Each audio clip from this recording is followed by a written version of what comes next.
The Lord be with you. A reading from the Holy Gospel according to Matthew. Jesus said to his disciples, "The kingdom of heaven is like a treasure buried in a field, which a person finds and hides again out of joy, goes and sells all that he has and buys that field. Again, the kingdom of heaven is like a merchant searching for fine pearls. When he finds a pearl of great price, he goes and sells all that he has and buys it. Again, the kingdom of heaven is like a net thrown into the sea, which collects fish of every kind. When it is full, they haul it ashore and sit down to put what is good into buckets. What is bad, they throw away. Thus it will be at the end of the age. The angels will go out and separate the wicked from the righteous and throw them into the fiery furnace, where there will be wailing and grinding of teeth. Do you understand all these things?" They answered, "Yes." And he replied, "Then every scribe who has been instructed in the kingdom of heaven is like the head of a household, who brings from his storeroom both new and the old." The Gospel of the Lord.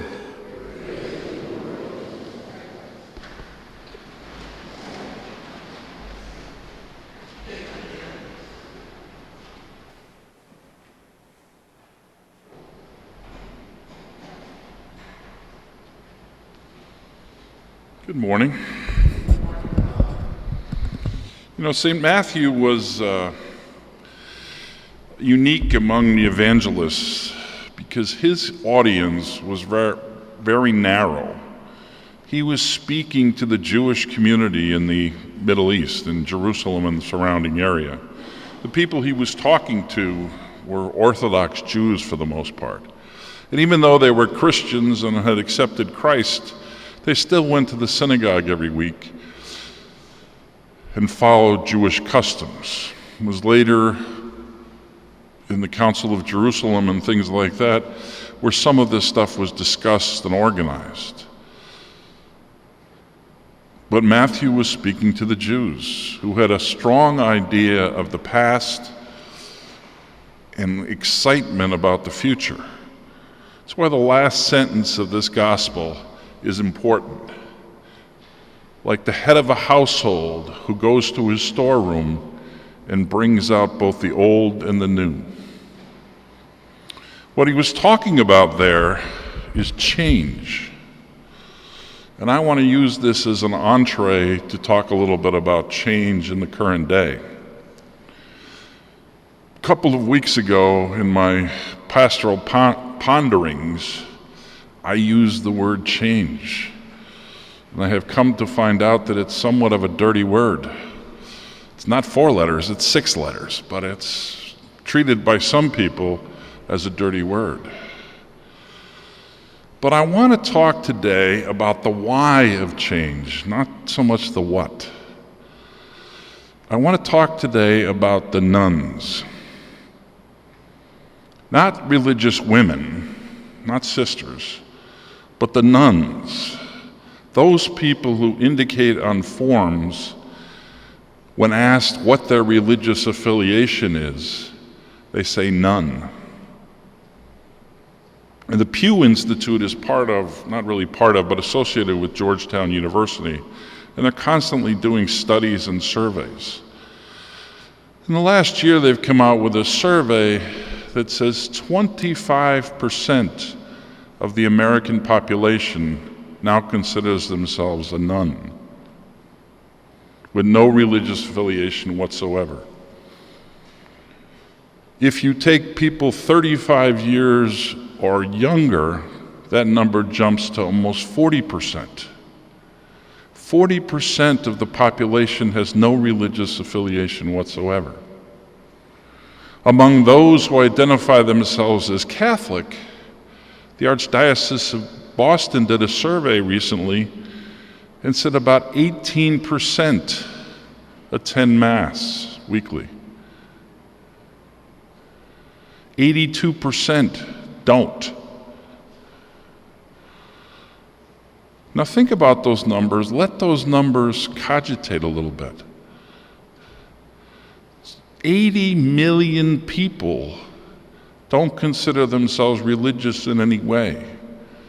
And of our fellow Catholics, 80% of them don't feel the need to come to Mass. We have a problem. We have a big problem. And it's got to be addressed. Now, how is it going to be addressed? That is something above my pay grade. It's a collective kind of approach that we have to move forward with. Because why don't people come to Mass? The list is endless. Some of them are valid, some of them are not.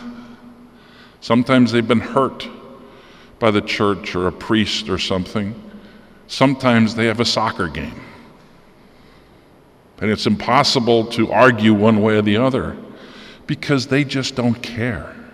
They are utterly indifferent about the faith. In the past, there was a tinge of Irish guilt or Italian guilt or whatever it was from their grandmother who said, go to Mass. That's not there anymore. They don't care. And we can point the finger of blame and we can say they're pagans and we can say all kinds of things about them.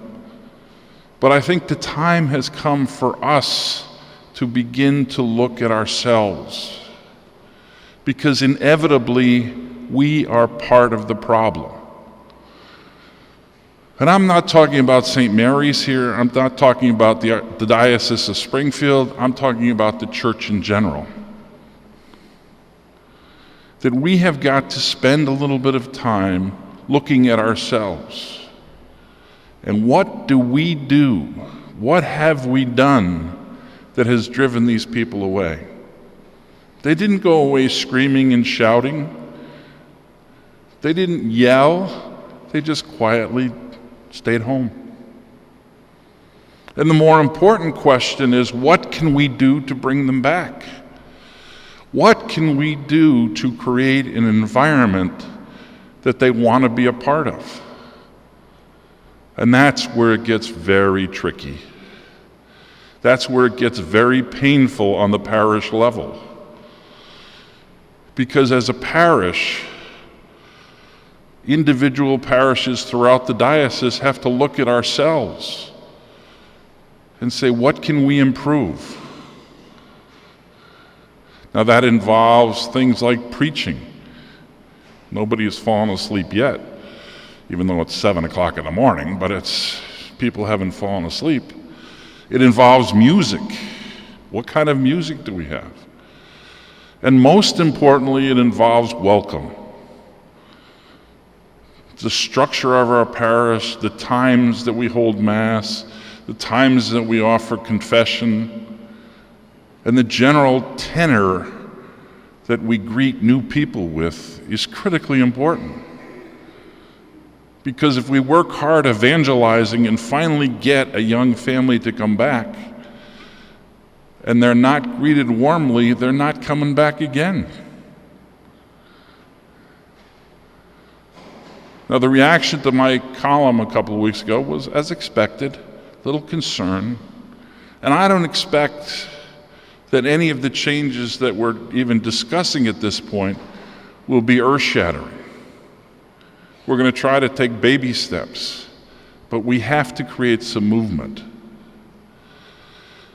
Because what I've discovered in the last couple of years here is sometimes we do things and we don't know why. I've asked a number of times about a number of things. This is, why do we do that? How can we do that? Well, Father, we've always done it that way. I said, when did we start? Oh, we have no idea, a long time ago. Well, have we ever considered doing it a different way? Oh, no, we couldn't do that because we've always done it that way. That kind of mentality is troublesome. We have to be honest with each other and look at these things and say, do they continue to have meaning for us? Are they continuing to be important? Are they valid? Are they helpful in our evangelization efforts? And if they're not, we do away with them and maybe replace them with something else. The modern Catholic Church, if you go to the South, where the churches are packed with thousands of people, do all kinds of things differently than we do in the Northeast. There's video screens and folk groups and rock groups. They don't have bulletins because everything is on computers. They have lights and colors and things like that. Now, is that the best way to attract people? I don't think so. But it's something that we have to consider. Each one of us knows of some people who should be here but aren't. Most of those people are under the age of 40. And when you consider what that means, when you consider that the generation below 40 is for all intents and purposes gone, what does that mean for the long-term health of the church? Again, we're not talking about St. Mary's here, we're talking about the church in general, certainly the church in the Northeast. It's troubling.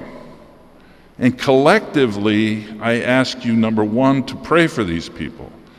Pray for them that the Spirit will touch them in some way and bring them back.